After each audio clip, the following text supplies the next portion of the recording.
So I would like to inform you that we are streaming this session live on ncsamtv.live, on YouTube, National Cybersecurity Center Ghana, on Facebook, Cybersecurity Ghana. We are also streaming live on Citi TV, Homebase TV, and DN.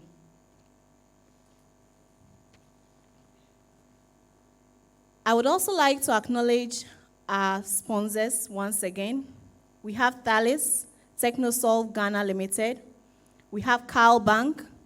We have Surfline. We have Deloitte, Zero Fox, E-Crime Bureau, Innovari, Margins ID Group, Tennessee, Isaka Accra Chapter, Isoko. We also have our partners, Council of Europe, Data Protection Commission, World Bank, National Communications Authority, GIFEC, NITA, African Union, ECOWAS, UNICEF, ITU, Accra Digital Center, GDNR. I would also like to acknowledge our media partners. We have Joy News, Metro TV, GBC, Ghana Web, Graphic Online, Kantanka Television, Peace FM, Africa TV, yen.com.gh, Homebase TV, Citi FM. So I welcome you all to this session. So we are going to have our panel discussion, and it's going to be moderated by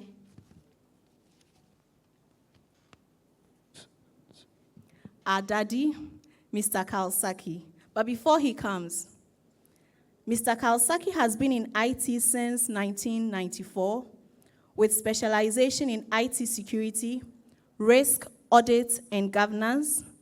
He did computer science with an MBA from China Europe International Business School.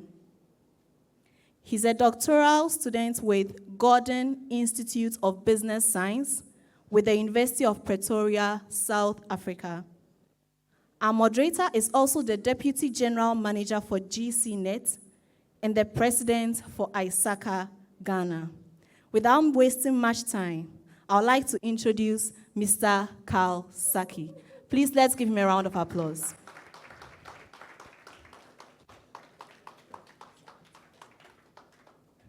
Welcome, Mr. Carl Saki. So, at this juncture, I would hand over the microphone to our abled moderator to invite on stage his experts who would be deliberating on matters concerning embracing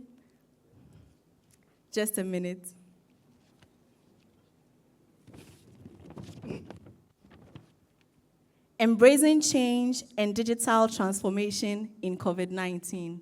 Embracing change and digital transformation in COVID-19. Thank you. Thank you very much, and a very good morning to you, ladies and gentlemen. It's some way when they call you our daddy, because I'm actually very young, and there are many people who are much older than me, so the daddy bit, but don't worry.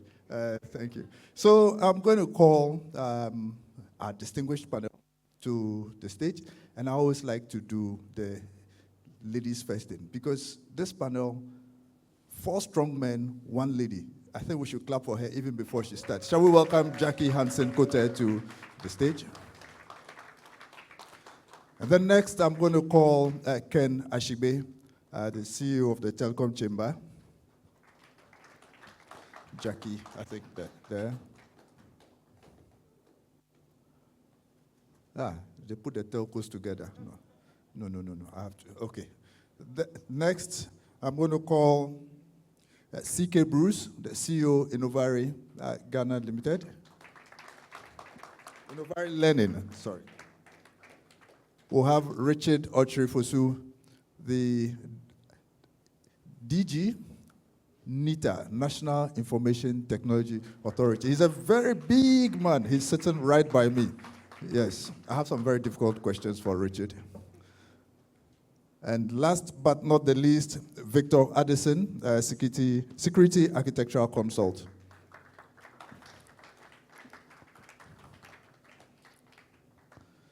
Ladies and gentlemen, thank you very much. Please pardon me, I don't like sitting. I like to stand. I think I enjoy it that way.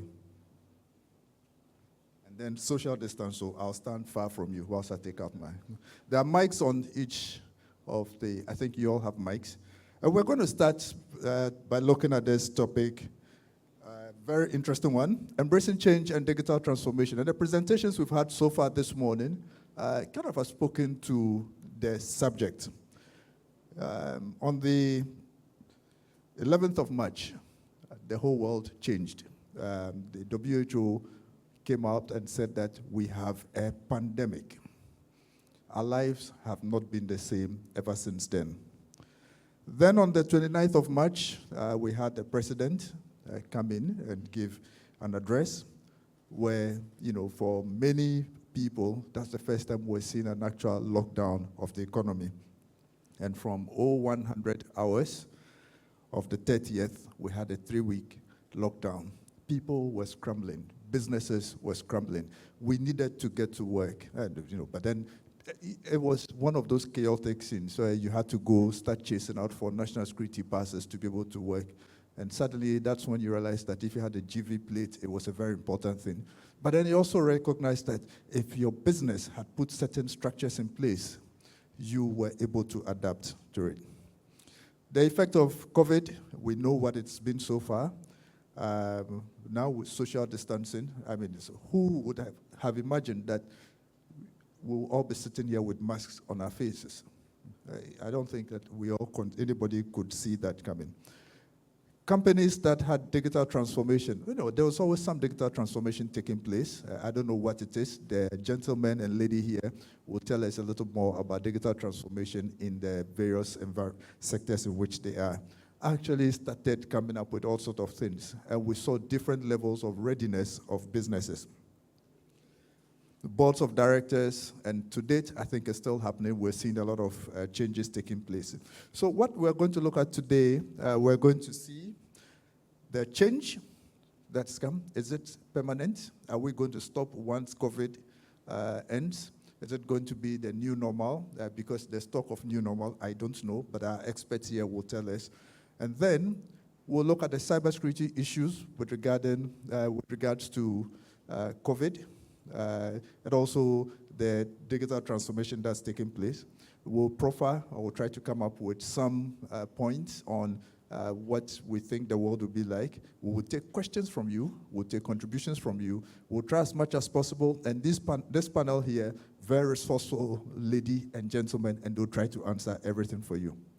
So I'm going to start with, normally, I think the institution that we are very dependent on them, but actually have been the savior for most economies, practically everybody. It's the telcos. Because you realize that telecommunication has demonstrated their critical importance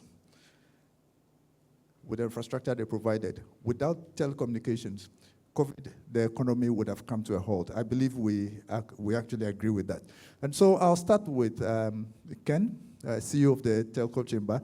You can tell us a little bit about the digital transformation that's taking place in the industry. We'll talk about some of the impact of COVID, and we'll go around through all the speakers. I will do just 90 seconds, a brief one, and then I'll take questions from you. So from Ken, we'll go to Jackie, then we'll come to Victor, CK, and Richard. Thank you very much. Thank you very much, Carl, and good morning to all of us.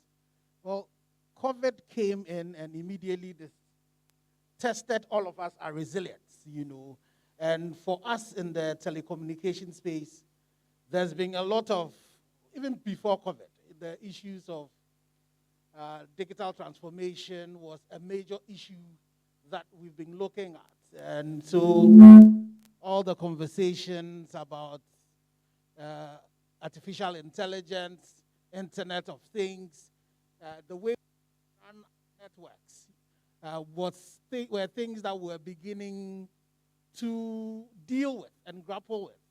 making sure that we're ready for the future that was being imposed upon us. So the issues of even managing your networks, the issues of using artificial intelligence even to deal with the issues of consumer needs were things that already were beginning to think about. But immediately, as Carl said, you then had a situation. Now, people could not work from home, but you needed to provide that infrastructure to ensure that people were living their lives. So you had a where now your staff who would be manning these call centers could not be there. So the reliance on artificial intelligence to be able to do that was something that was called into question.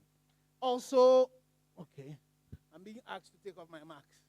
So also the challenge of now having to move these workers from home, from the office where you had big pipes to be able to handle the traffic, to now move on to mobile networks, because if they did not have, how are you going to handle that? It was not only just for even your staff, but also we saw a shift in traffic. So traffic did not only move from the office to home, but the nature of the loads also changed. And all of that, you needed to be able to grapple and deal with the issues of the change.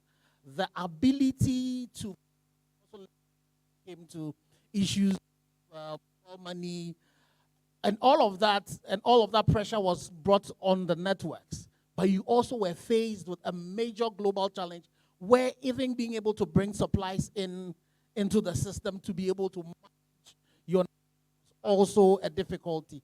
So it called really upon us to be able to fast forward a lot of the things that we have been planning into the future. You found out that when it came into the use of expansion,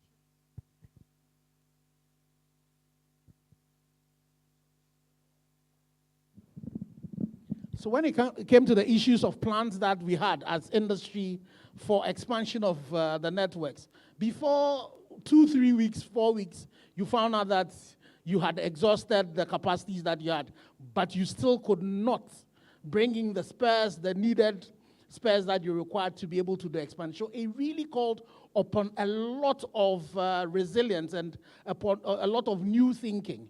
And just as we have been able to demonstrate, at least we did not have the challenges that other markets had where you had networks going down. The networks have been resilient. We've been able to ride the storms that have come. The NCA at some point was also gracious enough to give us some spare spectrum. Unfortunately, I'm not too sure. I think Vodafone have been given an extension. MTN has not gotten theirs yet. But you still have the challenges with the growth of the loads coming in. The issue of cashless, the cashless market was another thing that came up. Working with Bank of Ghana and the various networks, we had to ensure that we're provisioning such that as a lot more people moved onto the digital space to do payments, we're able to provide that support. Not only did that happen, but we also gave every customer that was doing transaction up to 100 cedis, free.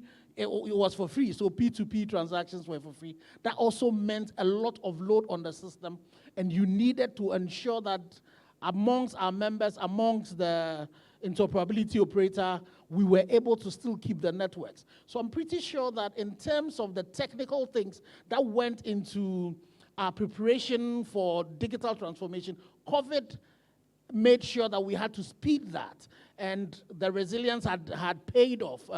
The resilience that had been built into the networks have paid off.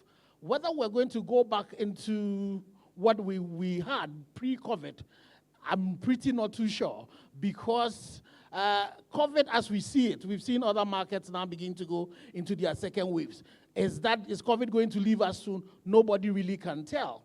And we would have to ensure that this change that has happened, from the technical point of view, we also are able to provide for that on the social, in terms of the social part and also the human side. all of this has also come with the challenges with going digital and the challenges with fraud, the challenges with cybersecurity. All of those are conversations that I'm pretty sure that we would have today that we need to continue to build on in terms of the resilience of the networks. Thank you. Thank you very much, Ken. Jackie, MTN, because you are responsible for IT governance and security. So digital transformation in light of, you look at governance and security and COVID, how has it been like? Thank you, Carl. So I think Mr. Ashibe has said a lot in terms of the telcos, and we were on a sort of a path to digital transformation, and COVID just came and accelerated that. You gave the specific date from the 30th. We were all locked down. We had to work from home. We had to transition all our staff to working from home. It was a bit of a scramble. We had to make sure that the staff had the supporting infrastructure to be able to work from home and transition from in-person meetings to the collaborative tools, the Teams, the Zooms, and all the other collaborative tools to ensure business continuity. Mr. Ashibe said resilience was very important. So at this point, we realized that what we had ingrained in the staff or the pipes that we had laid down, this was the place where it would test their durability. So we put in the necessary infrastructure, sent our staff home, supported them. Security fast became an issue because through COVID, we saw a lot of phishing attacks. There were a few high-profile cyber attacks here and there as well, but I think phishing was the main thing that we were seeing across, and we had to sort of put a campaign in place to keep security top of mind. That means a lot of awareness, making sure that everybody was keeping their cyber hygiene up there, making sure that there were these platforms where people could come back to our staff and customers as well to be able to ask the necessary questions. I know we quickly put in an online portal where people could register complaints. We put in WhatsApp, and we opened WhatsApp lines for validation. We leveraged our social media platforms so that customers could interact with us when all our offices were closed. People always had questions. Even SIM change, we're doing it remotely, and it was working. So I think we were definitely on a path to digital transformation. COVID accelerated it. It's not a case of going back.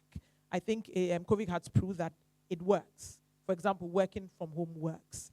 I go to the office once in a while and I say, wow, this building is here and it's empty, and we were scrambling for space. We're fighting over places to sit and things like that. But it's empty now and it's working. I must admit that one thing that we saw from the teams where the team needed a lot more support in terms of emotional wellness, mental health issues. Not to say anybody was running mad, but you need to change your communication when people are working remotely in different backgrounds, in different places. I remember reading when the lockdown was on, when people were debating, should it go on, should it be removed, a guy put something very profound on Facebook saying, for those of us who were for the lockdown, probably you're sitting in your comfortable home. You have rooms with which to move. You can move from one room to another. You can put on a fan. You can put on an AC. But that's not the case for everybody. And then, it struck a chord with me because then that's not the case with all your staff. You don't know the conditions in which most people were living in. And not everybody had the proper infrastructure, a proper table to sit at, a proper, desk. I know a lot of complaints came and people were asking for chairs to support them because they were sitting on chairs that weren't meant for you to sit on to work 8-hour days. So one thing I realized that for cybersecurity, we needed to do a lot of work, and we're still doing a lot of work because the perimeters for cybersecurity are shifted from your company to people's homes. And you need to make sure that you are still safe, you are still protected, people are adhering to all the protocols which you have given them. People are taking their information security awareness seriously. You're continually dialoguing with them, making sure that they understand, they're answering their questions, and also you're supporting the staff as they work from home and giving them the necessary support in terms from the managerial point of view, giving them the necessary support to ensure that they are able to conduct their work in that same manner. Wow, a lot of interesting stuff. Victor, you with Security Architectural Consult, I'd like to look at it from your perspective. As a security professional, you do a lot of the consulting. What have your observations been so far with regards to COVID, digital transformation, and all the security issues that have come out of it? Thank you very much, Carl. Speaking for the consumer market as a security consultant, one thing we've noticed that most businesses have realized that having an online presence isn't a choice anymore, because due to COVID, people cannot drive to your offices or your physical premises to transact business. So most businesses now are also moving online, but it's not just about moving online, it's about also being safe online. We had a client who came to us once, and they were complaining about their website had been duplicated, and someone had forged the exact same site, and the only difference on it was the email address and their telephone number. And one thing, analyzing that website, I realized that the fake site was more secure than the original site. They didn't have an SSL certificate. There were so many vulnerabilities on the original site as compared to the fake site. So you'd realize that most businesses want to move online. There has been a lot of growth of online sales. Just in April, Forbes conducted a study in US and Canada, and they realized that purchases had moved between 129% to about 146%. And everyone is buying online. Delivery services are supplying because people can't reach the businesses directly. So there's a need for an online presence, by a secure online presence. Another thing we've noticed is the rise of cloud-based services, because even for businesses who had data centers and they had physical on-premise infrastructure, they realized that people can't come to those places to work. They can't have or maintain those services as they would have before COVID struck. So they're moving a lot of the infrastructure to the cloud so that their users can easily reach them. So going to the cloud also has its challenges, because then you have to be secure. Most of the banks who even go to the cloud, what they want is a hybrid cloud network where they have one foot on-premise and another foot in the cloud. But when you have such an infrastructure, then you have to look at your VPN connections. You have to look at how people are accessing in a secure way and how your data is being stored on-premise and also in the cloud.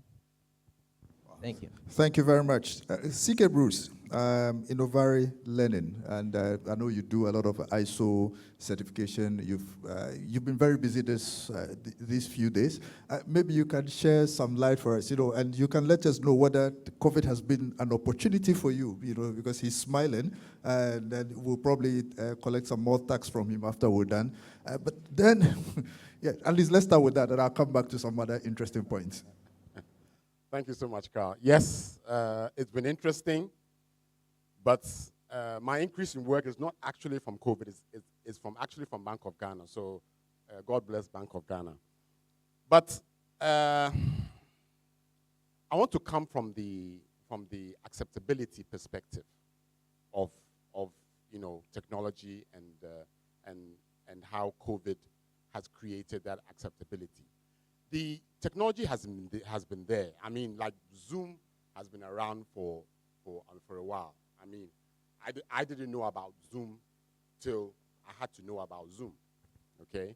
And it is just that we have realized that it works. We have realized that we can use it in so many other ways. Let me give you a couple of examples. My immediate family, myself, my siblings, and spouses, and our children, we are slightly spaced out around the world, okay? All of a sudden, we realized that we can do Zoom parties. So ever since, we've been having birthday parties, and it's been fantastic, okay? We even went further. I have a nephew in Madagascar. He had a baby, he and his wife. My family head, who's my older brother, lives in Spintex. My other brother, who is a bishop, lighthouse bishop in Kumasi, we had a naming ceremony on Zoom, okay? For some reason, I don't know whether it's to do with the fact that I'm the only technology person in the family, the lucky baby was named after me. So I can't, this was acceptable. We can't say that the child hasn't been named. He has been. We've named it, head of family named it. He was blessed by my brother. Perfect. Okay? So that realization that we can do these things easily. Hitherto, we might have waited for them to come to Ghana on a holiday, and then we'll do the naming ceremony. That could have been the solution. The other experiences I also want to talk about is the fact that, yes, within our everyday working life, you are going to a meeting. We are able to do 1 or 2 meetings a day because you have to travel. You talk to a client, they say, come, okay? But all of a sudden, it's been acceptable that you can have a serious, and believe you me, a serious meeting where, contractual issues are discussed on Zoom, okay? Even our trainings, we were doing physical training, and then 30th March came, we were locked down. At first, companies were very reluctant. So we embarked on doing free training on Zoom, webinars, just to get people to realize that it works, okay? It works. Everything is fine, okay? Coming to one of my most serious problems, the potential of reputational damage for individuals like me. I was doing a workshop for youth in my church, and I was Zoom bombed. Seriously, a serious pedophilic Zoom bomb. Now, for the people who were watching me, do they know about Zoom bomb? Are they thinking that, oh, this is a video from CK's laptop? Or, what's up, CK? Hey, what's up? So, that risk, and because of COVID, I haven't engaged a lot of these youth, so I don't know what they are still thinking. But that perspective is serious. So from what Jackie said about awareness, it is so critical that this is the time, because of the speed of how we are jumping on all these things. Awareness programs are so critical, are very, very, very critical for people to understand what exactly these things mean, what exactly is possible, what exactly I can do to prevent myself from falling into some of these problems. And I think from my experiences and from experiences of some of my clients from this perspective, these are a few of my thoughts. Yes, a very interesting one. Zoom bombed. This morning I was reading some article, and these guys in the US, they were simulating the elections, and so somebody was doing Biden, another one was doing Trump, and so forth. And one of them actually forgot that he had his camera on and was doing some stuff that he shouldn't have been doing, and now he's been suspended. So clearly there are issues to do with that. But we'll come to Richard, Director General, National Information Technology Agency, or an authority? Agency. It will become an authority soon. Richard, government has been going on, like the Vice President has been leading the paperless agenda with the digitization agenda, so national ID and so many things. Suddenly you look at it and you are asking yourself, were we on a path, the right path before? Because maybe people probably might have been saying that, what's all this fascination with the paperless and all these technology things? Was it a blessing that we started those things early? How did COVID impact you as a DG? How did NITA fare? And what exactly were some of the challenges you had? Thank you, Carl, and good afternoon to everyone. For us, as NITA and as the regulator for the ITC space, we did a lot. But just before I say that, just to piggyback on what Bruce said, we must give it to the National Cybersecurity Center for creating the awareness. And this is what they've been espousing to do. They've been doing that, and we must congratulate them, and we must continue to impress upon them to do this, because we're in a new dynamic, right? And they need to do that. So coming back to what we did, like you said, the Vice President has been championing some of these initiatives. And in fact, just before COVID, the Cabinet Secretariat was actually testing a product that we call Smart Workplace, which was also developed by a local fintech, which is built on the Office 365 platform. And it allows you to be able to do everything that you need to do, work from home, collaborate, and do all those things. So COVID happens, and the announcement comes, and the president announced that all public sector workers must work and use this particular product. NITA jumped into gear, and during the lockdown, this is what we were doing. I must also thank our friends from the telecom sector as well, because we were able to do some sponsored data for some of these public sector workers as well. All of them. So the reason why I say some of them is not every government agency is using the product. That's why I said that. But yes, they gave us, they graciously gave us data for government workers to work from home. The other thing that the president also looked at and got us to jump into action was the state of our tertiary institutions, right? Everybody was just scrambling around trying to do their own sort of implementation, LMS here, LMS there. Again, our friends from the telecom chamber and the telecom industry also, there again, gave some free data to them as well. But we quickly got into an action of trying to put together a common platform for all the public institutions to be able to work so that they can focus on delivering education and not worried about the infrastructure. So those are some of the things that we are doing. And I think the third thing that I would like to say would be the Ghana.gov portal, which we had just quietly launched and is being piloted by GRA, most of these institutions.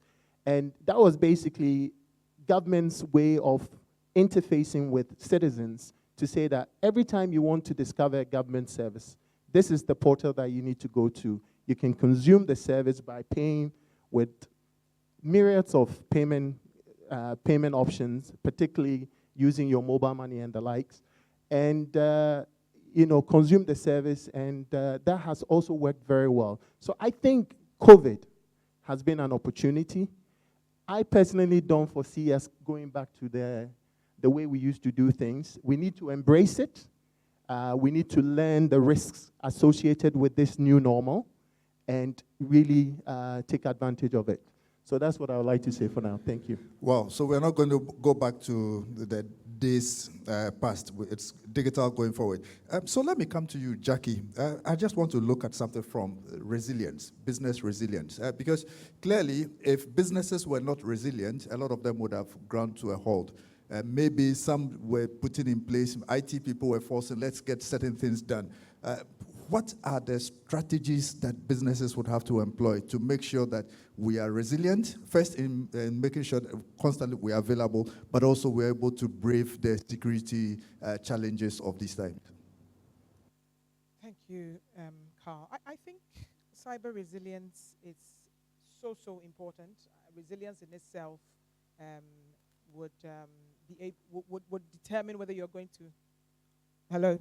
Yeah. So resilience in itself would determine whether you're going to come out of this alive or not. I think for us, we had a very mature business continuity processes in place. We conduct simulations quite frequently as well. This was a lifesaver for us And I think businesses need to take business continuity very seriously. I remember when we started this, early in my career, when I started the Business Continuity Talk, it was very derided because people didn't think, I mean, where are you coming from? What are you talking about? These things would never really happen. We don't foresee these happenings. And you can have a good business continuity plan in place for a long time and nothing really happens for you to kick it in there or invoke it. So I think there's a bit of skepticism around it as well, but it's ever so important.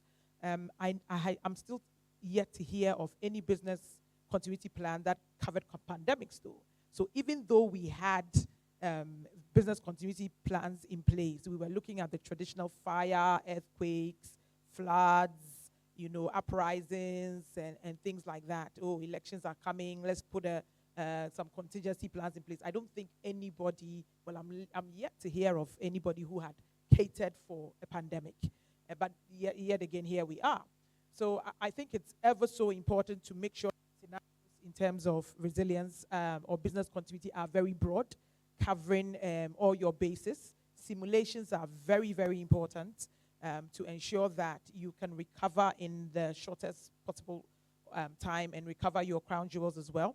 I think you need to put a prioritization scale in place, make sure that your crown jewels are protected. And many times we just look at our assets and our services. We forget about the people. I think it's so important to categorize sort of your high-risk people, the C-suites, their PAs, the upper management. Make sure that you have a particular program that is looking at them, their cyber health online, their exposure online, their footprint online, how safe they are from a cyber perspective as well.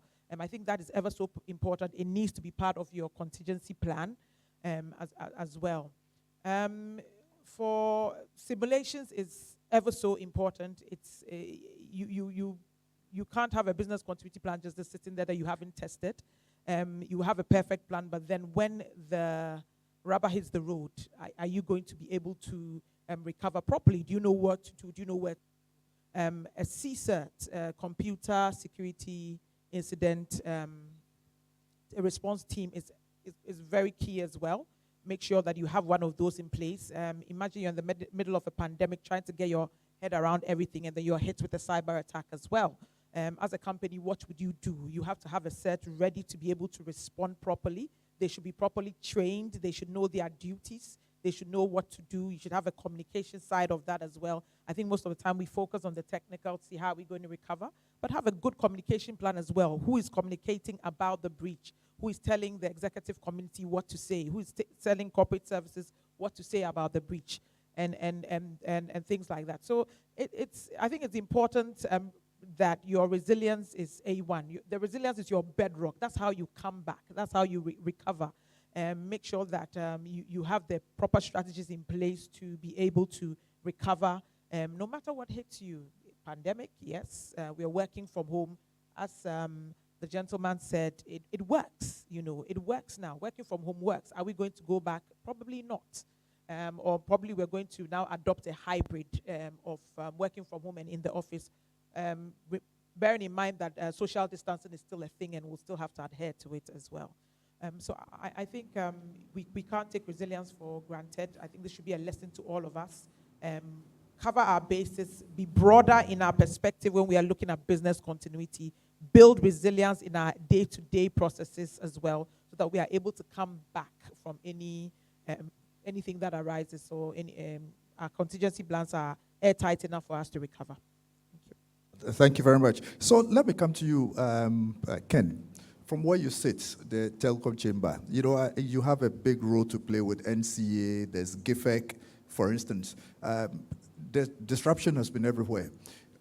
What kind of strategies or what exactly are you doing to help the educational sector? Because that's one of the places where we see a lot of challenge. First, on getting them to get up to speed, just like industry or the other industry, but also on the awareness section, what kind of collaboration, what educational plans do you have to put in place just to be able to build that, security consciousness in that area as well? Thank you very much, Carl. So I think as we're talking as if all of us have been resilient and all of us are still alive. there are a lot of institutions that have gone under. It's one of the things that we need to realize. And one of the things that COVID has taught us is that it's not more about the plan, but more of a strategy. That resilience is built within the institutions so that we are malleable and agile enough to be able to respond. And it's also brought into focus the need for leadership to take this issue of cyber resilience very critically. So it's no more the IT people's thing. It is about the sustainability of the organization. One of the things that COVID has exposed is that when it comes to our educational system, we really were not ready. And it's not just, Ghana, it's a worst case, but it's a global thing. You found out that all educational businesses have gone along, but ask me, which country do you still have the educational system running as ought to be? It's not. So, and our situation was even worse. You know, our teachers who had to teach did not even have the devices, neither did they even know about how to use the devices. So the time has come for us to have a complete shift, a complete change of mind to say that going forward, education cannot be like the way it's been in the past.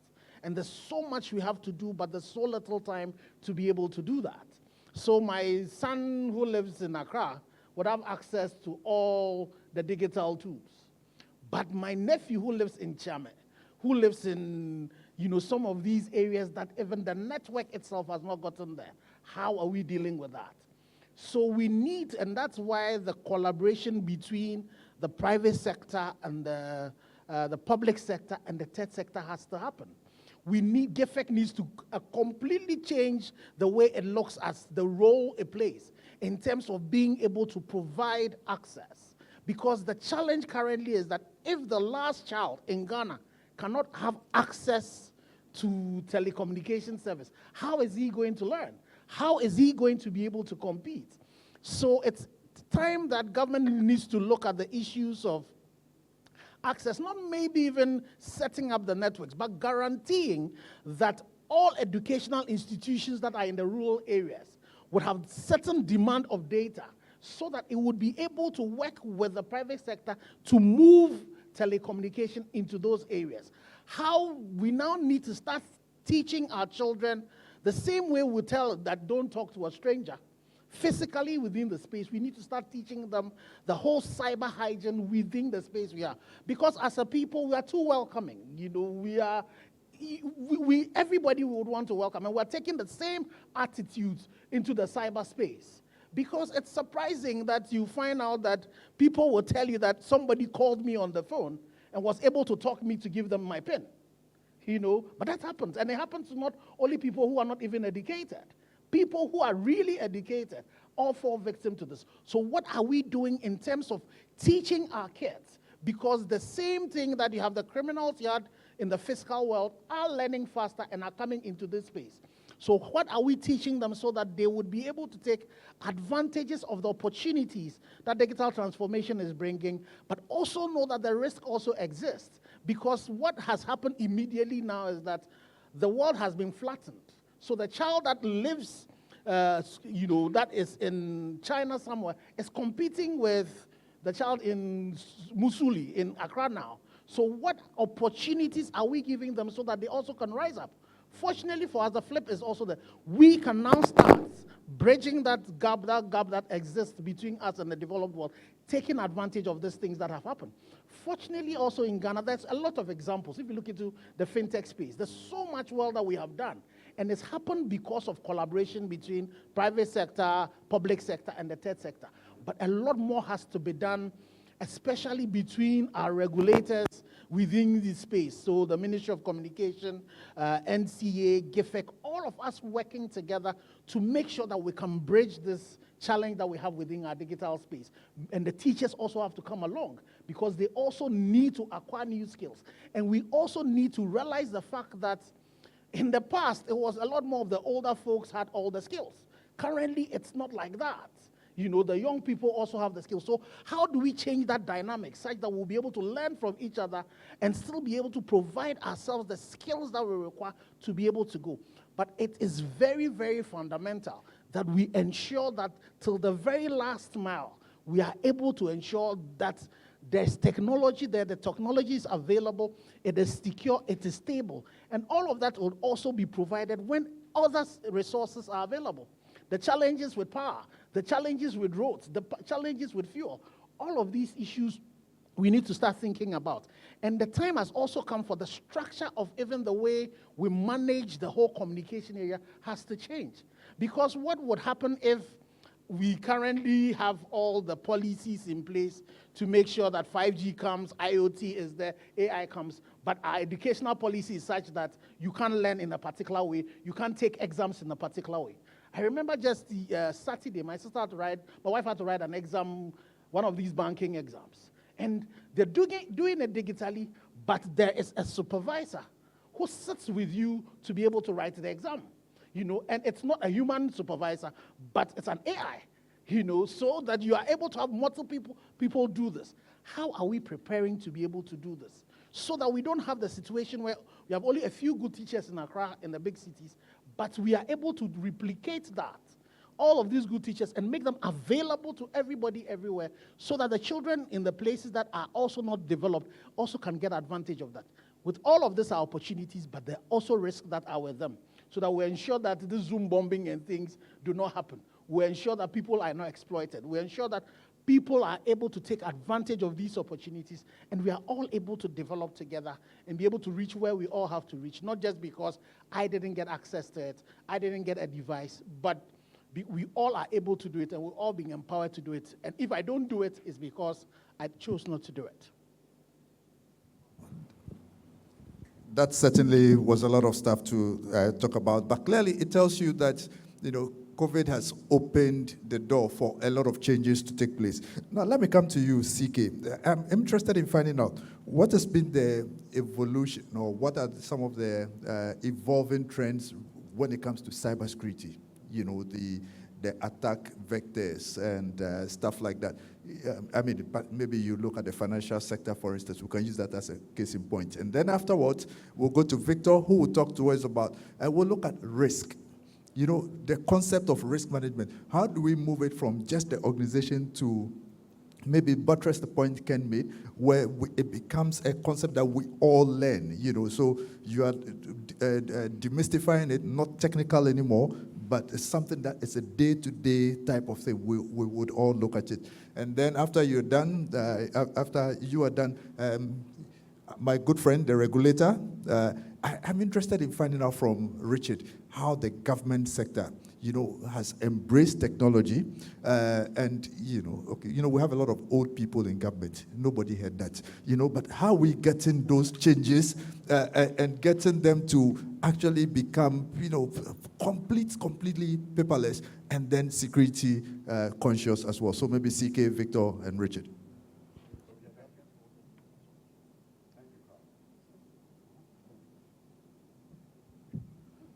Thank you, Carl.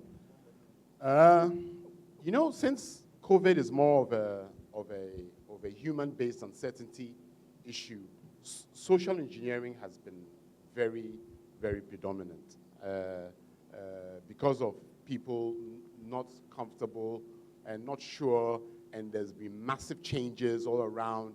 People have ridden on that, taken advantage, and tried all manner of scams and things. I think Ken alluded to that, of the increase in mobile phone, Momo scams and things like that. So again, it comes back to the awareness to make people switched on about these things, okay? One of the vectors is phishing, okay? So there are all sorts of kinds of emails and messages, and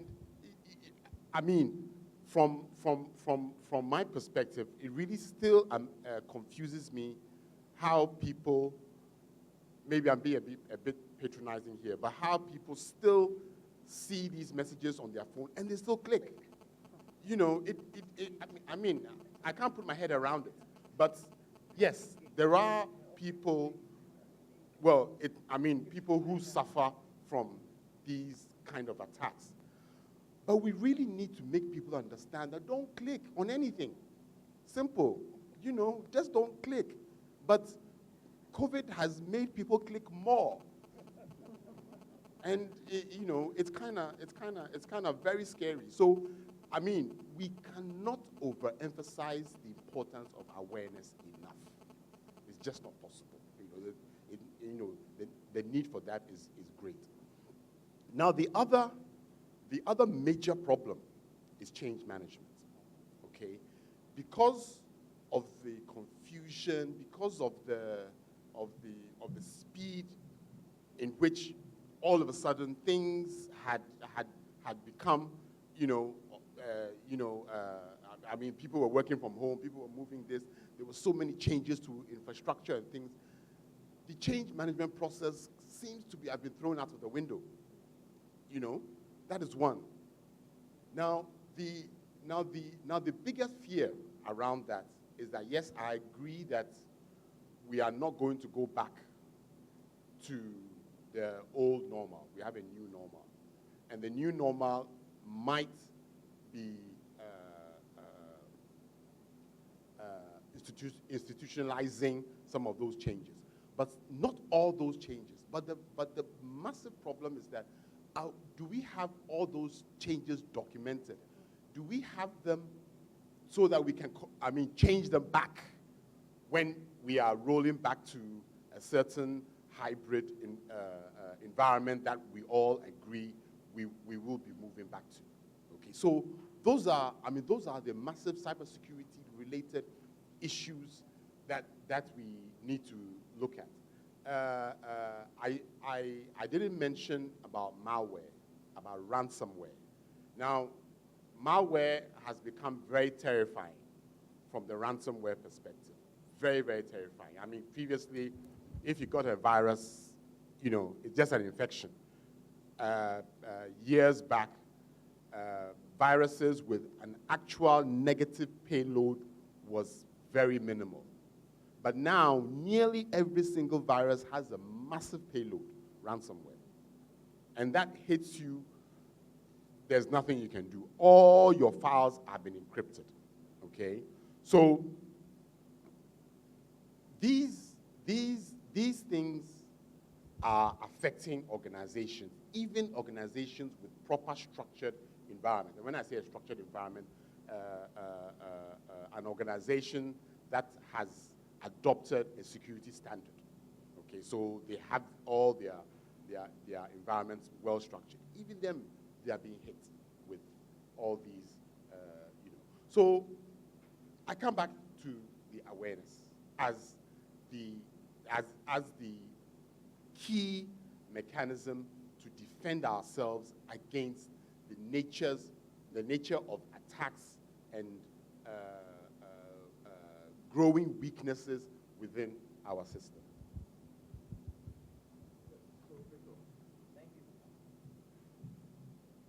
Thank you, Carl. In terms of risk and the strategies organizations and individuals can adopt, I would like to first go to my technical notes and then relate to how we can practicalize this. So when we talk about risk is simply the probability that a vulnerability can be exploited. And not every vulnerability or loophole in a system can be taken advantage of. But there are clearly certain things that someone can put their hand on and then compromise your system. And these are areas that organizations should key in and look at what can be exploited. When you talk about mitigation strategies or risk prevention, we know from cybersecurity, the first method or strategy is mitigation, where you actively put a control in place to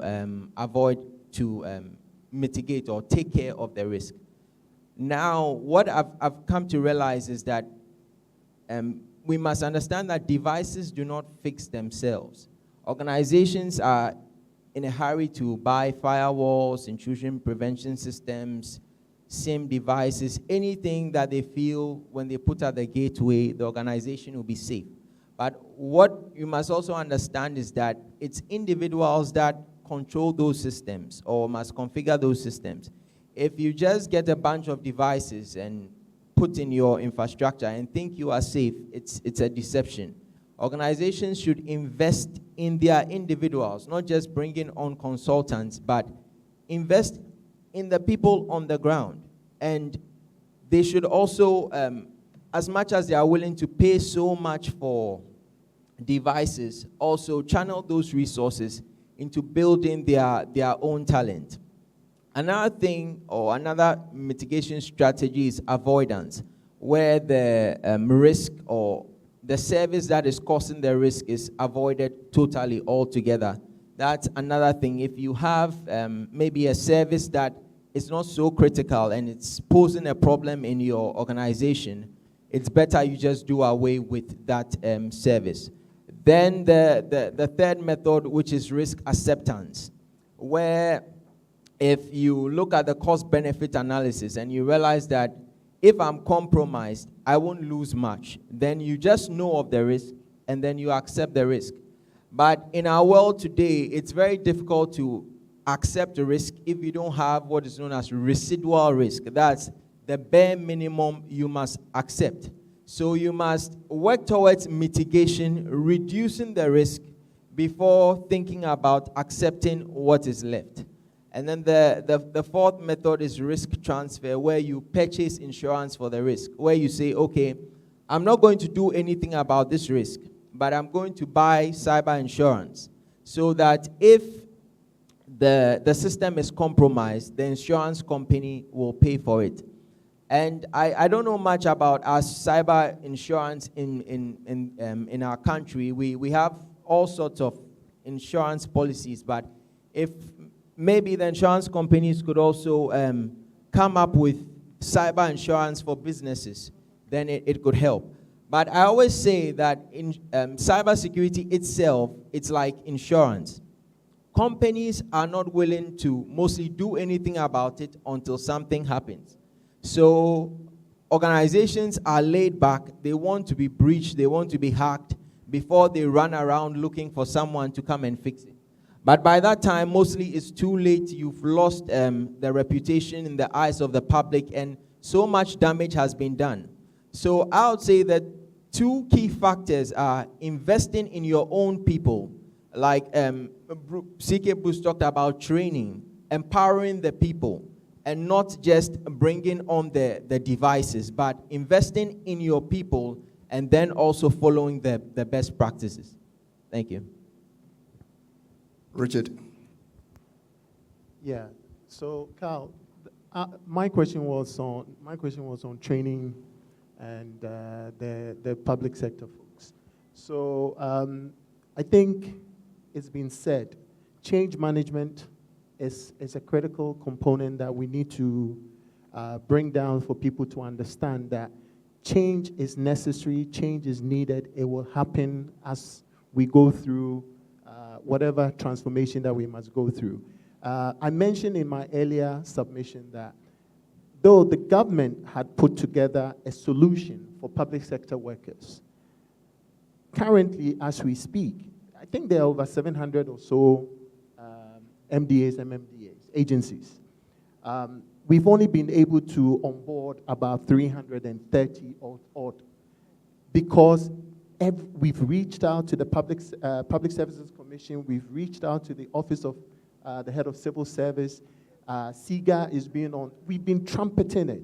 My honorable minister puts this out every day at cabinet, but there's reluctance for agencies to come on board and use this smart workplace, which is a phenomenal product developed by a Ghanaian, right? So we must support it. If it doesn't work, I'll be the first to tell you it doesn't work. I do not mince words. But this works, but the agencies are not coming on board. Why is that so? Because for parochial interest, people prefer to use Google, whatever, and pay $300 and go and tell their bosses it's $3,000, instead of coming to get a government-approved system that works, and government can also rationalize licenses that it spends money on. So these are some of the issues. So the change management aspect of it is key. And again, I'll use this forum I'll use this platform to say that all agencies who are not on board, please contact us. The information is on our website. We will come and onboard you so that you can take advantage of this fantastic solution. So that is first. The second is capacity building, and I think we've all touched on it. Training is important. Building internal capacity is important, right? Technology is not about the devices, as it's been said. It's also about the people, right? Often at times, most breaches are actually caused by internal people. You have physical, you have logical security, and it is our own people who often at times let the door open for the bad guys to come in. So we continue to train them. At NITA, what we are trying to do is organize a regular session with the heads of ICT of these agencies. And we say that, look, come together, let us collaborate. One thing I found in Ghana is that we don't do collaboration well.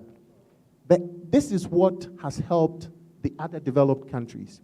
I remember when I worked in the States, every situation I was faced, there was somebody who had gone through that problem and had a solution. And they are willing to share it. This notion of, I have a problem, I'll sit on it, I won't share it, so that somebody can assist you, is wrong, and we need to change. And I think it starts with our education. Everybody wants to be first, so we won't share any information with anybody. Let us disabuse our minds of that today, right? Collaboration is the way forward.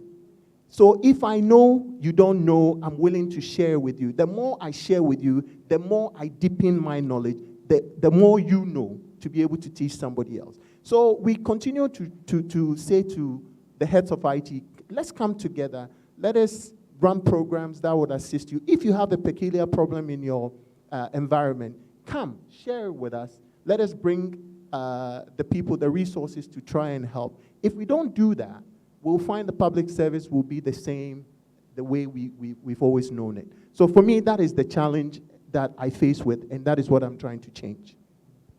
Well, that's a very interesting point. Thank you, Richard. There's a point you made about collaboration, and I'm going to put it to Jackie. And even though there's nobody here from the financial sector, one of the things we know is that we've had many breaches, but it is not reported. Everybody kind of keeps quiet and, well, I'm breached, and you keep it to yourself. And we've had, this year there have been several breaches. If you sit and you observe certain trends, you know that there's a breach taking place. And some of the actors we've dealt with this year are nation states. But how come you and I do not know? So first, we want to talk about the collaboration. What is the security risk or what is preventing us from sharing this type of information just so that we can proactively get ourselves prepared, deal with these security incidents? That's something that I have, based on what Richard said, it just came to mind, and I thought that I'd like you to answer that. Thank you, Carl. I think Richard gave you the answer. I think for us, it's sort of a foundational thing. Everybody is trying to be first, not trying to show wash their dirty linen in public, so to speak. However, there's a lot to be said for collaboration.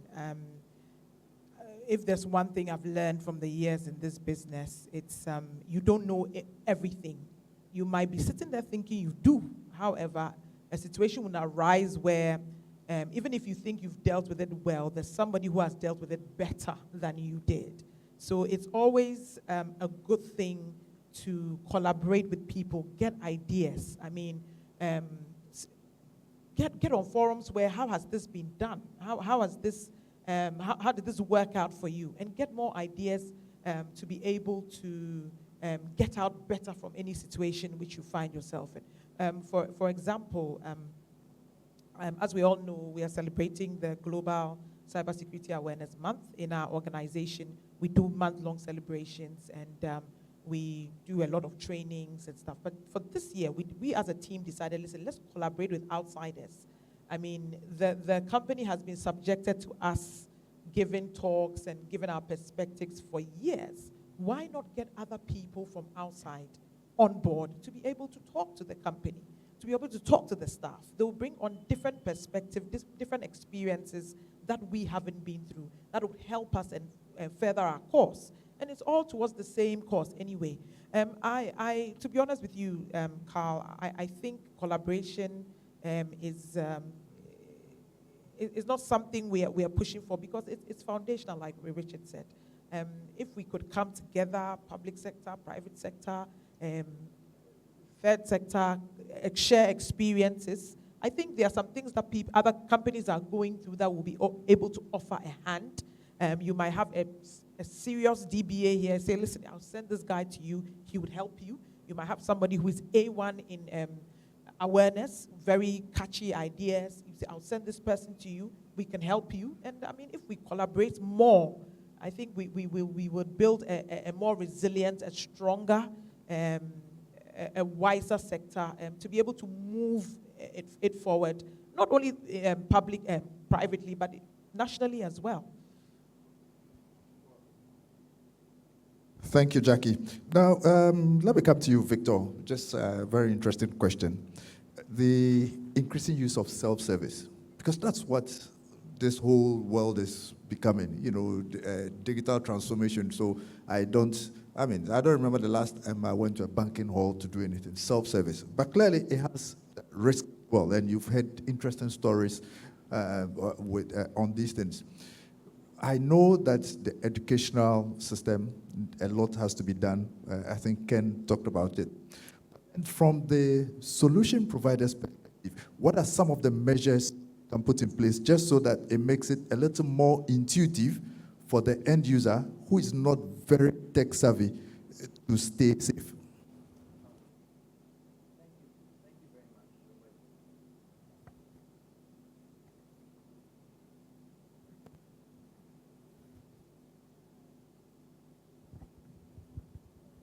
Thank you very much for the question.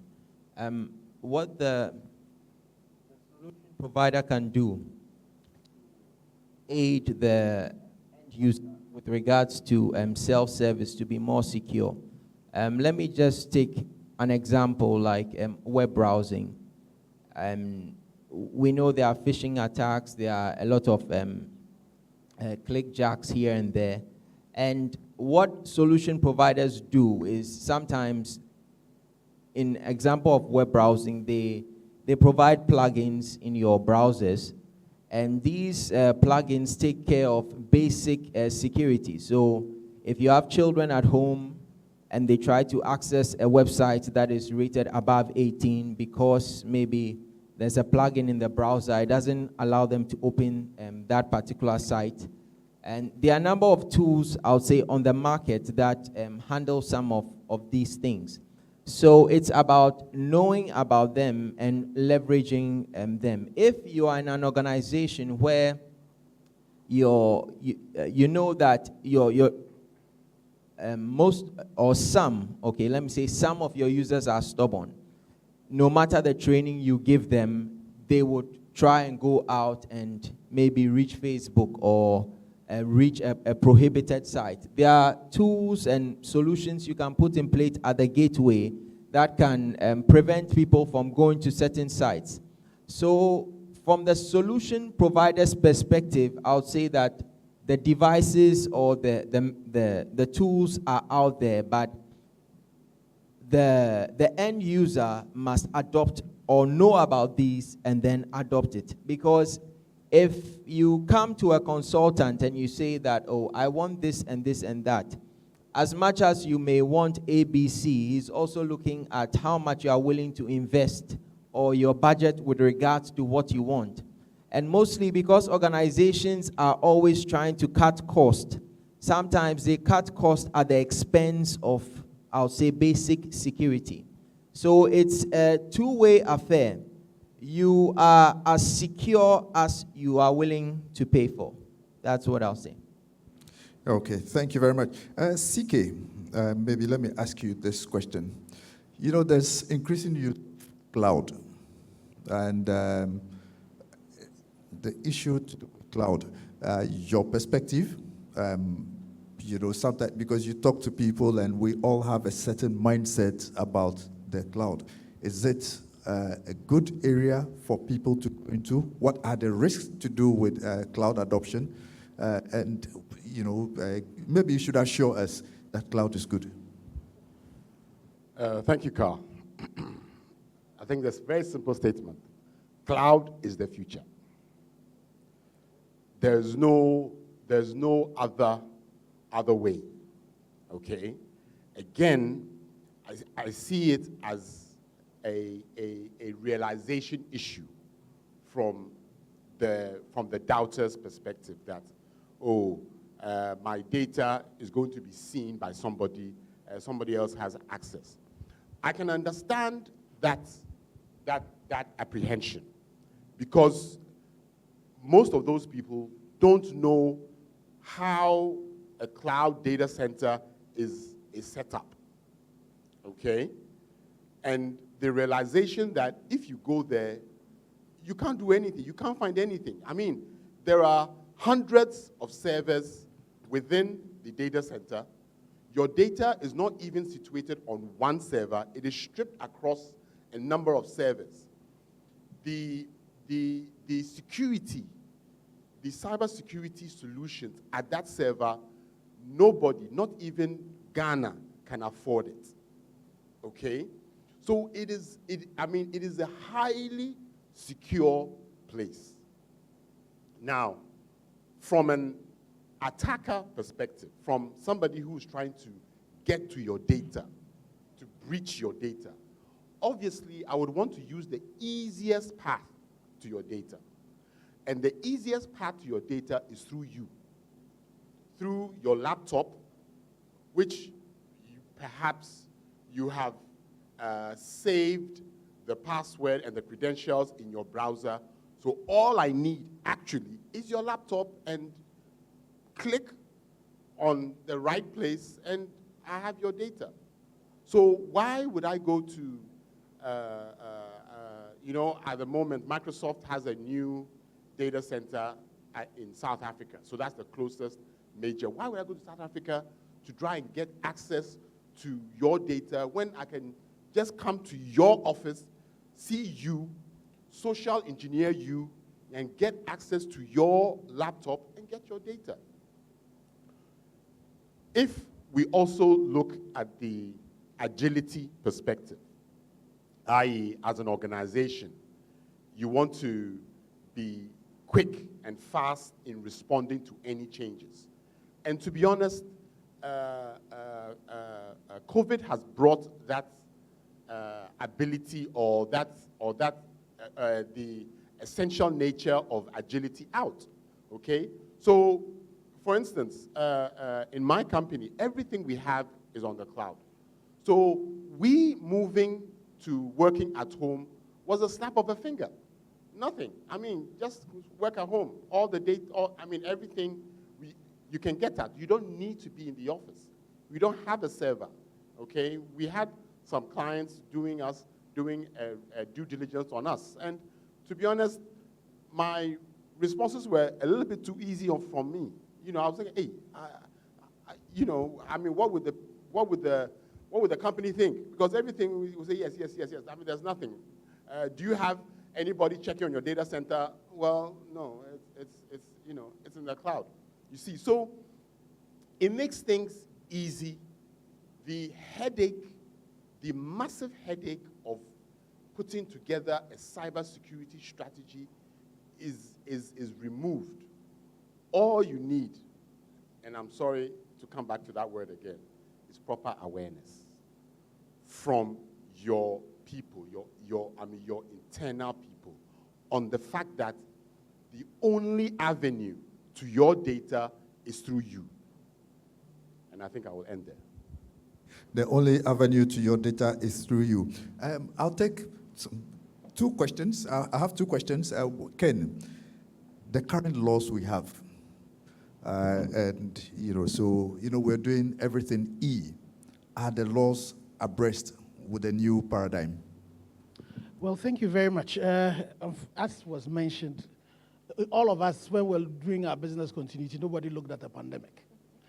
So immediately, if you are sitting and you think that your laws are up to date, you're dated yourself. And our situation is even worse. Some of the things have been a bit slow. But the good thing is that if you take the Ministry of Communication, it has started to look again at our ICT policy again, and it's doing a holistic look at it. So that is a good start. And it's important that at this stage, all of us start looking at everything we do, and it has to be where the world has gotten to now. All the verticals, it's not only a Ministry of Communication thing anymore. All the other industries need to start looking at it. Education, agric, health, sports, all of that, we need to start looking at it and see, are we ready for the future? Because the future, as is said, is the crowd. The future, as is said, is digital transformation. 5G is going to come. IoT is now it's not IoT anymore, it's IoE. It's Internet of Everything. Everything is going to be connected. So how are we thinking and failing fast forward, such that we are ready for the things that are going to be thrown at us? So it's important that we are very, very open. And this whole conversation also about collaboration is very critical, even in terms of the formulation of our laws and our policies and our regulation. The time where it is that it's the public sector that sets, to think about what the laws and things are far gone. And the times when those in the private sector think they will sit and only wait for the public sector to do the thinking, it's gone.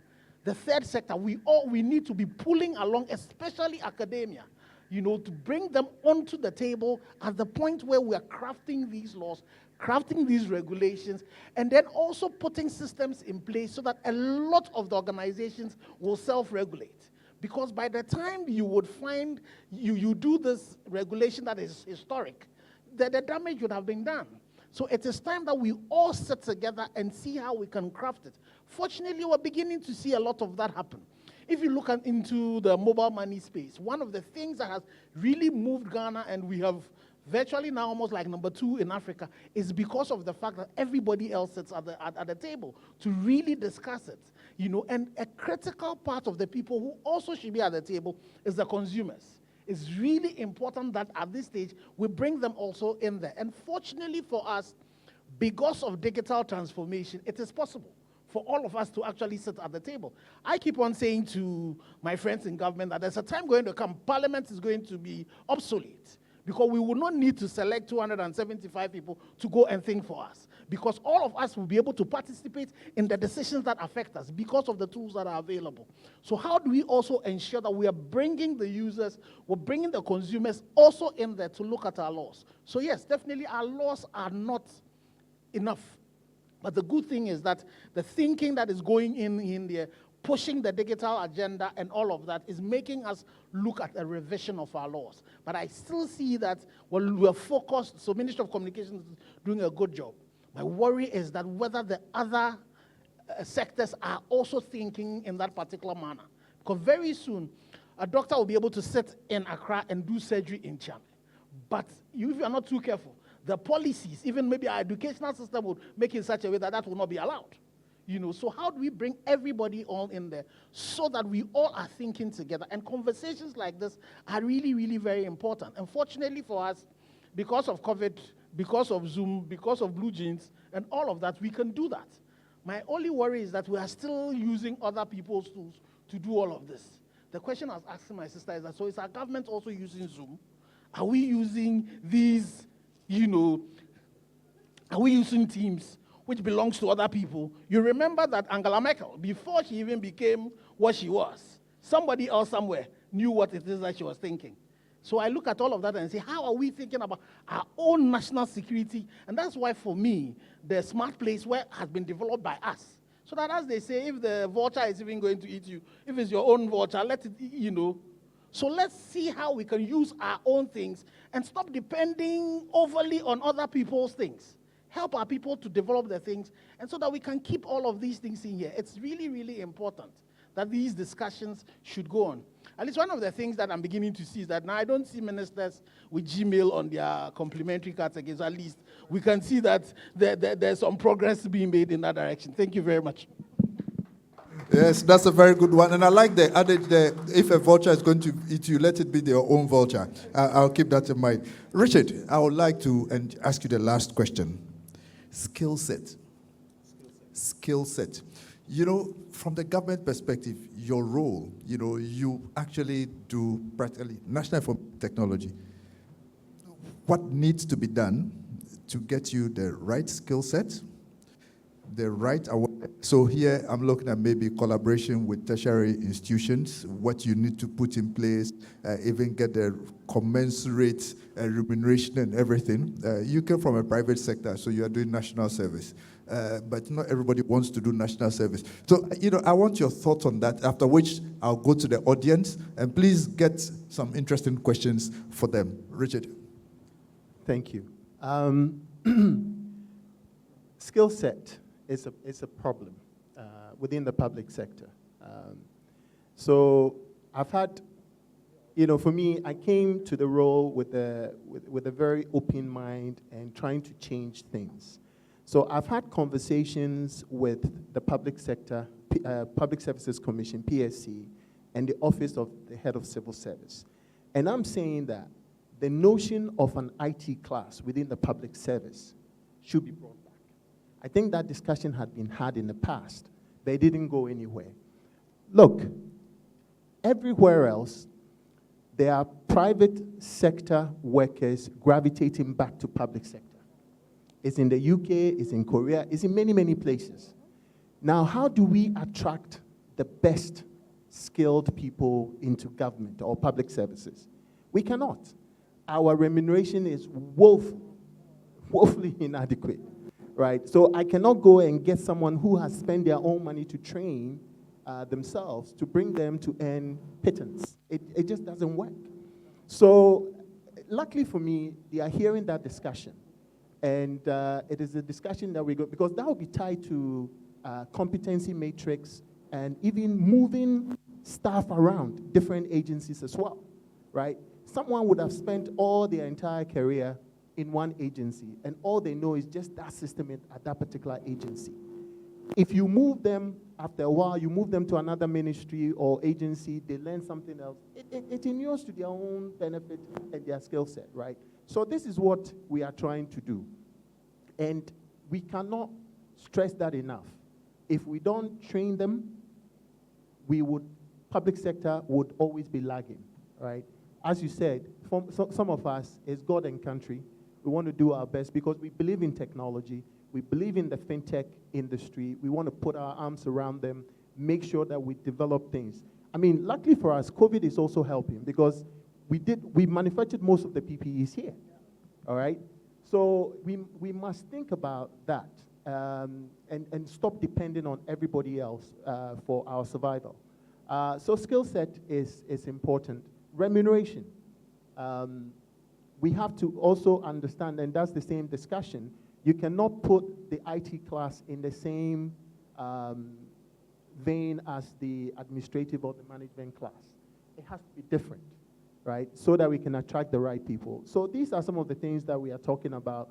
We are collaborating with them. I want to set up a team, and I have a team of IT people within the public sector so that I can try and get close to them and understand what some of their pain points are so that we can, you cannot be a regulator and just be taking a stick and bashing people's head, right? You've got to impact them and impart knowledge. And that is what we are also trying to do at NITA. So I will end here for now. Wow, thank you very much. Ladies and gentlemen, I think you can give them a round of applause before we come over to you. So now we have some questions. You raise your hand, you tell us where you're coming from, and then you can ask your question. Hi, thank you so much for a wonderful session. My name is Anaji Mapempe. We met already. Yes. But my question really has to do with adapting our own technology. Adapting our own technology. Yes. Like you just said, we should depend on ourselves more. What is NITA doing to scale in-country built technologies, local solutions like Asoriba, which was way there before COVID happened, had the capacity to do all check-ins for all the churches, attendance monitoring, had won awards across many places. What are some of the things that government would have done for the likes of Asoriba to scale technology for scenarios like this? Thank you. It's a good question. I mentioned a product called Ghana.gov, which is the government portal for discovering government service, consuming it, and paying for it. This, I'm proud to say, was developed by Ghanaians. 3 elsewhere competing companies came together, Haptel, ExpressPay, and IT Consortium. They've done a fantastic job, and I believe that this product can even be exported, right? So that is the way we are looking at things. The Bank of Ghana has a fintech advisor to the governor. We are collaborating a lot. The fintech space, though NITA, because we hadn't played our role as a regulator since 2008, we focused on projects, and our mandate per Act 771 is to regulate. And that is where I'm trying to take the organization back to.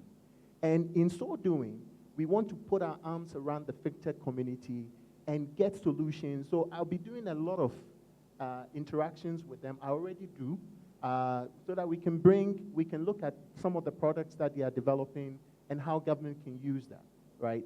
And, you know, if it works across both public sector and private sector. It is not, for me, I'm not in a rush to say, let us, just because we are Ghanaian, we want to build Ghanaian, let's just put products out. Let us put quality products out, right? And government must also deliberately, and we talked about it, it's in education. Government must deliberately have a policy, right, to, just like India did some time ago, to say that, look, we're going to focus on technology. And that is what India did. Now that is why they don't export cocoa, but it's technology, right? So it's a deliberate effort. Our boys who are doing Sakawa and all these things, can we not put them in an environment where we can retool them, retrain them to do something better? You know, I always want to tell every young person I come across with, listen, pick some technology, learn how to code. In the US, when I was in college, I was working, right? I was working and making some money. And it's important that we do that. You know, we can create our own product. Let's create quality product. That is what I want to put out to any budding entrepreneur here or a techpreneur here. Let us put out quality products. That is the solution for adoption. Quality products, yeah? So. Thank you very much. Any other question? Yes, CK, okay. Thank you for that question. I think we need more than policy. I think we need legislation to really support this, okay? In other countries, it exists. I don't want to mention names of countries, but there are countries close by where I can't go and work there, but they can come here and work. And that imbalance is creating non-opportunities for our own people who are living in their country. We need to support this with proper legislation and to ensure quality, proper standards. There are standards, ISO standards for everything that, you know, that can be done. Adopt those standards so that whatever is being produced is of quality. You know, Ken, you spoke about a Ghanaian company not having a video conferencing solution. It's true. In Kenya, there's a company that has developed it. There's a Kenyan company that has their own, you know, a Kenyan developed video conferencing package, and it's working. And I think, I'm not too sure about this fact, that the Kenyan government has adopted it. We can do it. There's nothing in terms of the capability and the know-how. We have it. There's no question, there's no doubt about that. We have it. It is the fact that the environment is tough, it's difficult to be able to get your solution accepted and used. We've been talking about this for a long time, and anytime, you know, we have these opportunities, big people in government, yes, we'll do it, and then as soon as they go back to the office, they will go and buy it from the US, okay? So, I recognize the existence of a policy, but it is not strong enough. Thank you very much. We need support. Any other question? Adote, yes. Hello. Okay. Yeah. So my name is Adote from ADB. I'm speaking from a customer point of view. Recently, we heard about the Momo fraud issue that happened in a certain country that affected about 2 telcos and a fintech.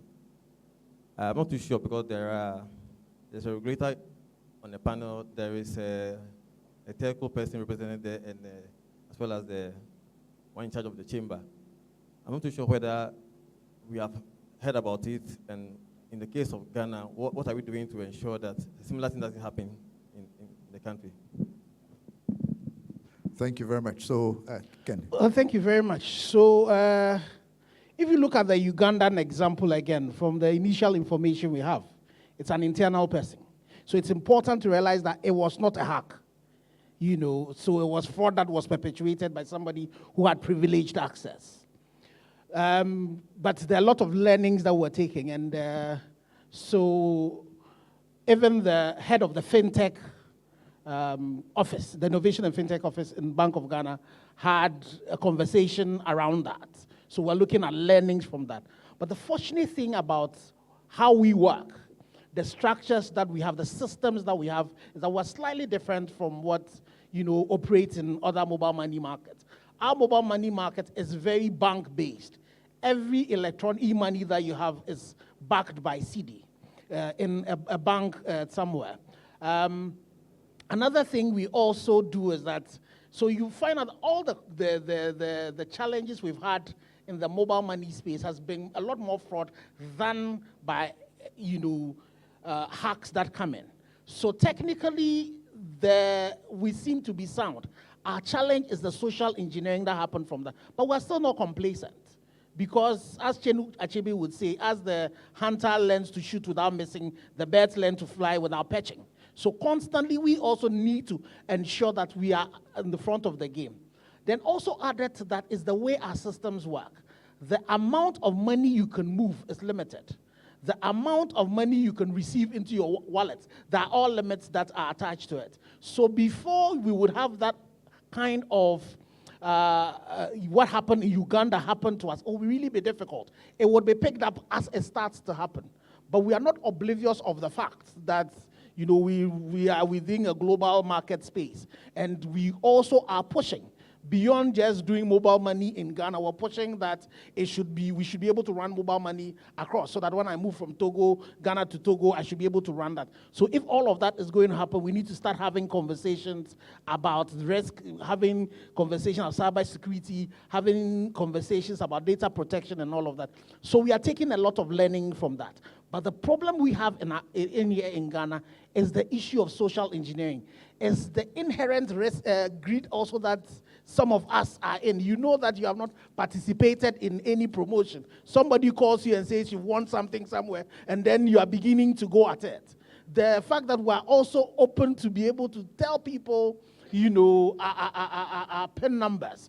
The fact that we're also afraid of the malams and all. So if he calls you and tells you that somebody has brought your name to him and all of that, so there's several things that are happening. And so the focus is awareness. We need to really, really create the awareness. We need to do a lot of education. And that's one of the things that we're doing as we work on the defense side and ensure that intrusion-wise, we are protected. We need to also make sure that the consumer, the user, is also very aware and understands the fact that till you give your mobile money, your mobile ID to anybody, nobody can take it. Because you ask the question, if I really am such smart and we hold the money with us, why wouldn't we go and take the money at where all of it is? But we have to come to you and ask for your permission to be able to do that. So we need to learn out of that, and we would definitely take all examples that come out of the places to ensure that we build that resilience. But it starts with making sure that all of us are aware and we know what it is that we are holding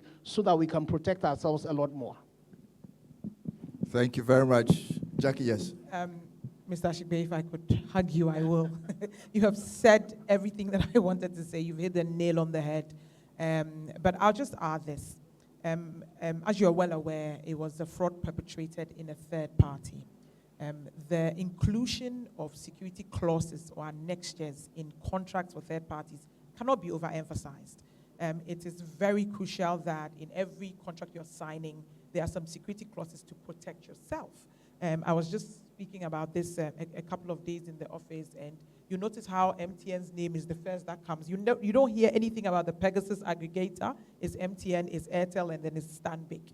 So the reputational damage is on us. It's our name that is going around.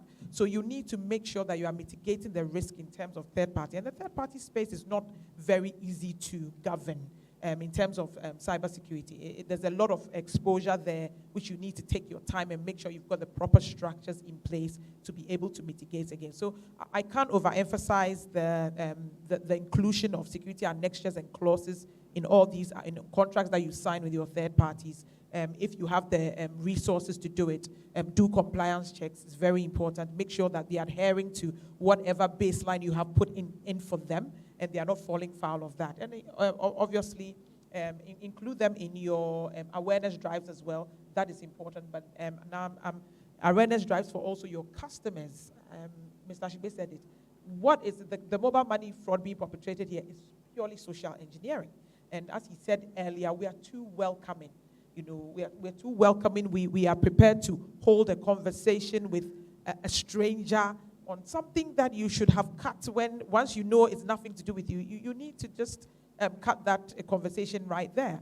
So I think from our side as well, like you said, we are not complacent in any way. We are very much poised to learn, take the learnings and move forward with them and make sure that we are delivering a very secure service to you. Thank you.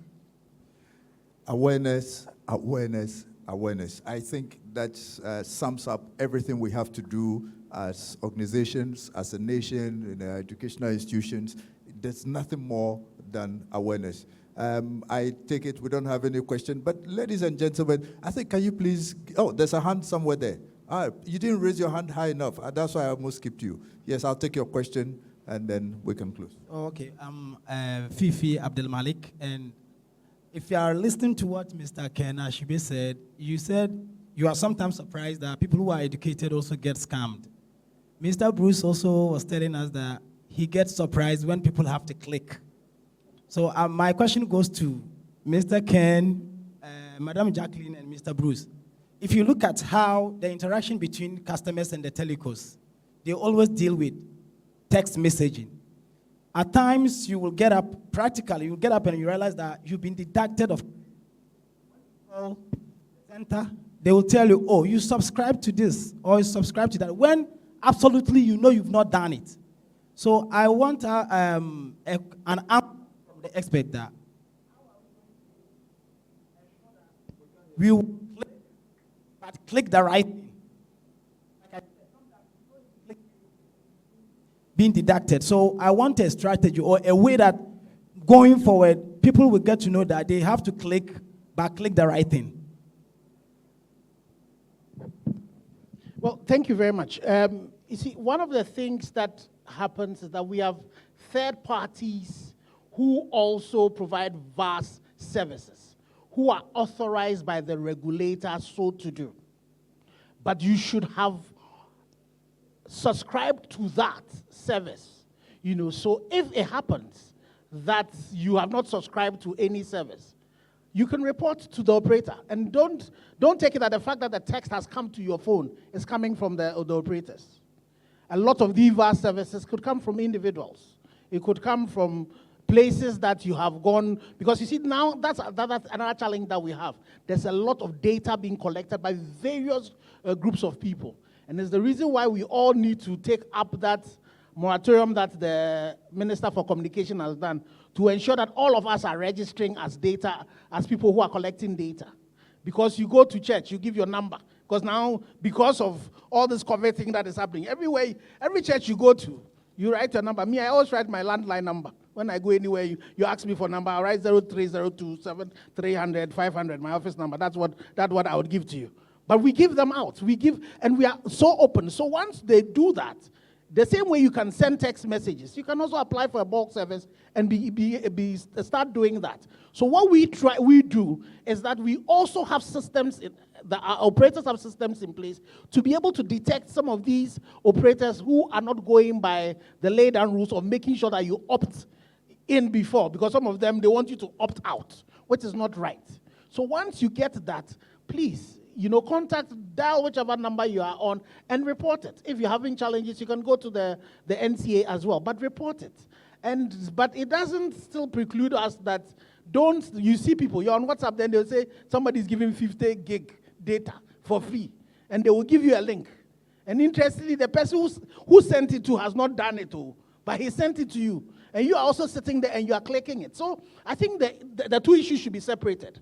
The issues of the clicking should be separated from these people these VAS providers. But if you have any VAS service that comes to you, send you a text message that you know you have not subscribed for. Normally you can send stop back to that to stop it. If it's not stopping, call your service providers and report that to them, that I did not subscribe to this service. So they'll find out which VAS service provider it is and be able to take them away. And sometimes when you see some of these cyber risks, you find out that it looks as if there are spelling mistakes in the text they send to you. They are not spelling mistakes.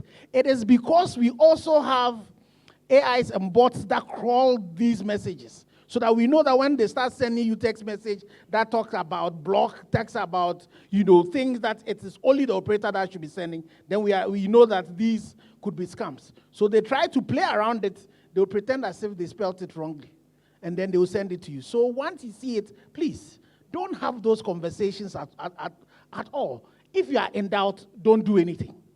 If you are in doubt, don't do anything. But that's what it is about those particular VAS services that you get. If you get them, please.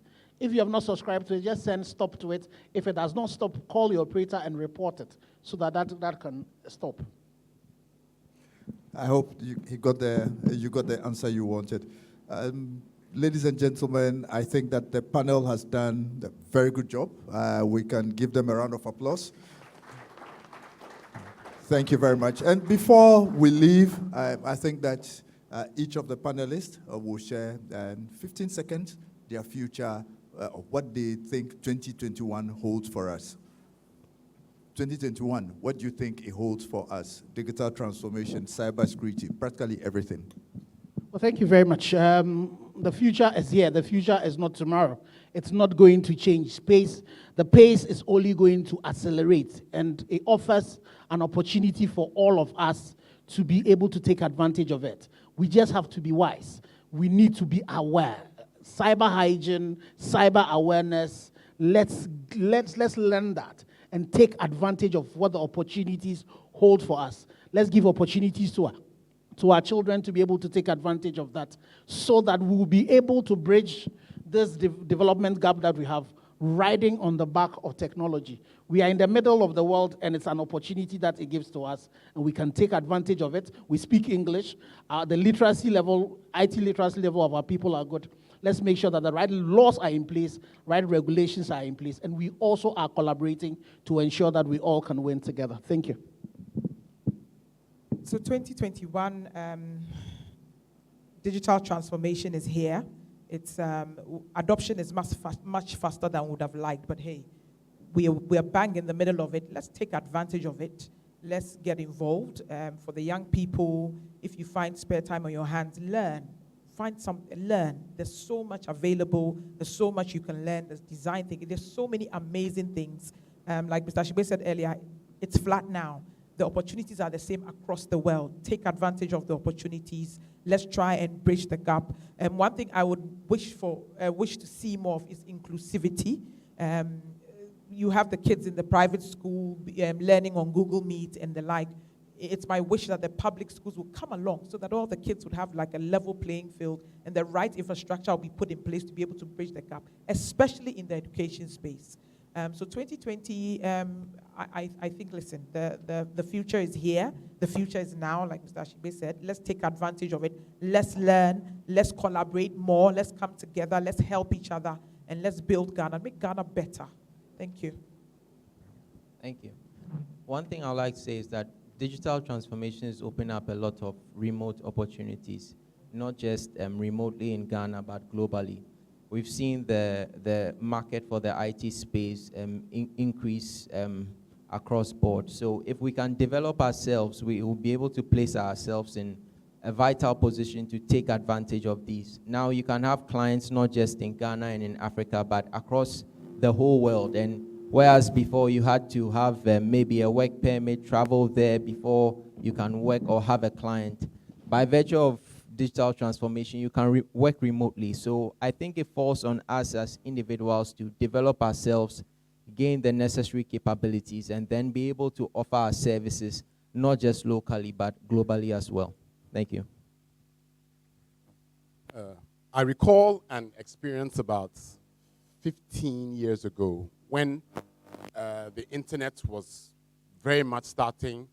I was part of a research group. There was a professor from London School of Economics who came here, and we were doing some research about the use of the internet.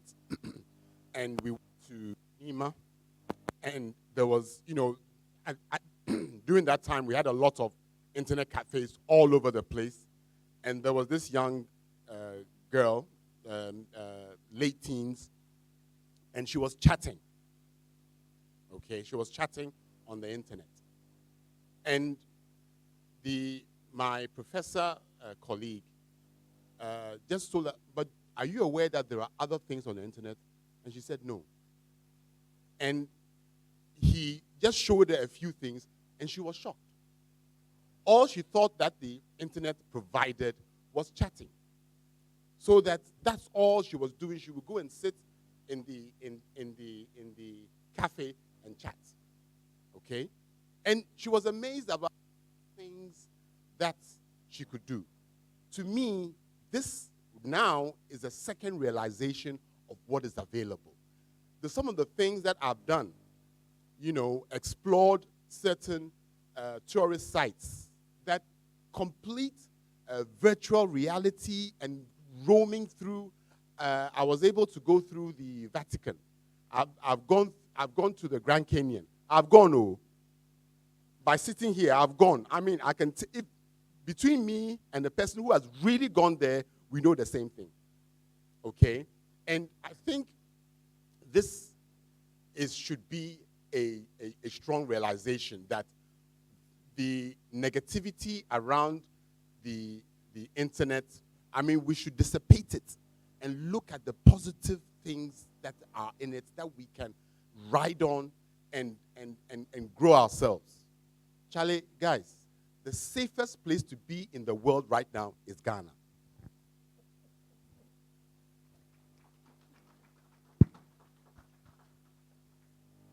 Thank you very much. 2021, what I would say is that the cloud, as we've talked about earlier, is the only thing that survived during this pandemic, and I think it continues to trailblaze.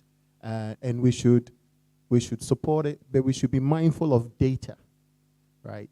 So data governance, who has access to the data residency, data sovereignty. These are key issues that we have to put our minds to, right? For NITA, what we are doing is that just even before COVID happened, we were working on a digital transformation strategy for the country, which actually looked at all the sectors. So it was cross-sectorial. We are working on that, and hopefully soon it will be out, in addition to the digital policy that we talked about that the Ministry of Communications is championing. But what we would also want to do is to collaborate a lot more. Our doors are open at NITA. We want to partner with anyone, and as a regulator, we want to impart knowledge. So we'll be organizing regular virtual sessions on different topics to also give people access to information. Information, as they say, is advantage. So let us embrace it, and embrace it fully being aware of the risks that are there as well. Thank you very much. Thank you very much, dear panel. It's been a wonderful afternoon. It's 12:30. You've been very patient. Clearly, you've enjoyed the conversation here. I'd like to thank all of you for taking time off work, getting here on time, just so that we could actually impart you. There's no end to learning. Let's not wait for National Cybersecurity, the Cybersecurity Awareness Month to gather here. Let's continue learning all the time. There are people around, and the resources are online. Just go online, and you'd get practically everything you want. And if you're a professional, I also encourage you. Yes, I'm with ISACA, and I'm the president for ISACA, so it's okay to talk to you about ISACA. Go and get a certification. That's the only way. Because somebody said that you can market yourself elsewhere. Do that and actually enhance your competency and make yourself, better than what you currently are. There's no end to what we want to do. To the National Cybersecurity Secretariat, I would like to say a very big thank you. This has been a wonderful time. We hope that we'll continue doing this more often. Let's give them a round of applause because they have made this possible. And all the speakers have attested to the work that's been done, and we appreciate it. Thank you very much. Thank you very much, Mr. Kalsaki and team, for your insightful deliberations on our theme for the day. So, Ghana is the safest place to be around this time.